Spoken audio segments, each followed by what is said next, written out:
in that first 90 days, if you can remember, I know it was 20 years back, but walk me through. I'm sure there was resistance. I would imagine they'd had a stream of principals that had kind of been through. So I imagine you came in, and was this your first principalship? Yeah. So you've got like probably not a lot of credibility. They're expecting they're going to outlast you. Who are the people you were like, I've got to win these people over before we're going to get started? And how did you do that? I can tell you, I leaned on my athletic background and knowing that when you have a team of people working together and individuals who feel like that they're doing great things in their own regard and don't need you, or as you say, I'm going to outlive you. And especially coming from a more affluent middle school on the other side of town, I didn't have any credibility, if you will. But what I did have with me, again, is my faith in order to serve. I did have my ability to build relationships with individuals and my coaching ability to be able to identify those who I felt like were the influencers within the building and start building those relationships with them first. And so, of course, I had that imposter syndrome.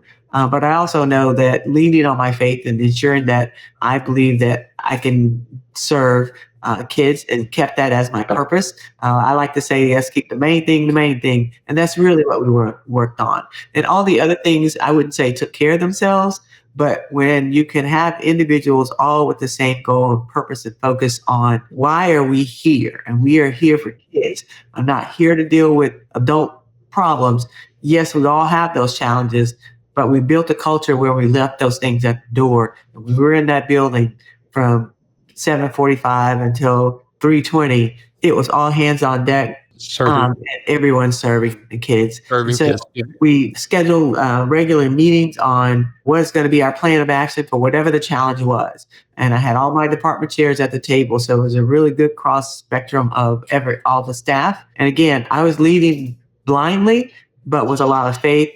But being able to have people come together and felt like they really had input, I think made all the world's difference for me there. And I continue to utilize that I wouldn't say formula, but that process as I led in every scenario. You mentioned when you first got there, you noticed the expectations were low. For kids had low expectations, teachers had low expectations. So you obviously wanted to raise expectations.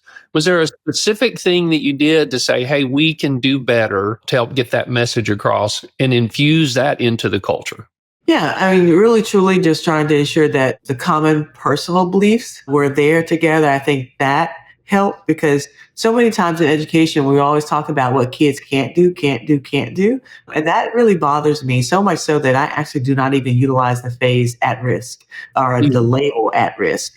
Because to me, that puts the ownership on the kid to get better when truly they're at potential because we just haven't tapped or we just haven't brought them to that piece. So that fixed mindset really is a barrier. And so having to change that mindset of individuals there and bringing everyone with that like-mindedness of ensuring that we are serving kids, I think made the difference, continues to make the difference. And we can help adults see, why are you here? And that purpose and ensure that they know their why. To me, it doesn't make the job easier necessarily. However, it helps to keep you more focused on really what is there. Those convictions, I think, our abilities to align really helps us, not give up when obstacles are presented to us and really embracing an optimistic and open mindset.